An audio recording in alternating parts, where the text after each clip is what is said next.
How's it going, everyone? I want to take a minute of your time to walk you through a beautiful orb trade to the downside. Orb stands for open and range break. So let's just get right with it. I want to walk you through exactly what I was watching, how I managed this, all the good stuff. So 15-minute range is in, right? This was opening candle. We always wait on the 15-minute range for the orb strategy. Now, once we get the 15-minute range in, we have to identify the high volume breakout candle. And we don't take the trade just because we get that candle, right? We can't enter at the close. Way too much risk. We wait on the retracement back up to that 15-minute range low. We can wick above it and, drop back below it before we take our entry. But got in right at that 15-minute range low on this trade. I did have to change up one thing. Typically, I would keep my stop above this when I'm going short, above the high volume breakout candle.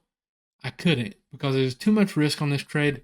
I said, okay, 30 points is all I'm risking. That's where I put my stop.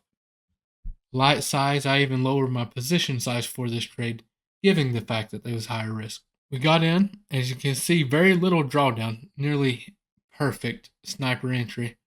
We got in, trimmed low a day, told everyone I'd like to see the Asia low, and possibly the overnight low. As you can see, we had a massive move down. Took this trade well over 100 points, probably my bigger point-wise trade of the year. I wish every trade was like this. And it was a welcome sight. It's been a tough week so far. Last week was a little difficult to get entries. We were making good money, but we've had to work for it. So, and if you feel like I've left anything out, feel free to drop your questions in the comments or join my live. I go live every morning. Would love to have you on there. I do a daily Q&A. We talk about the setups beforehand. You all are welcome to join.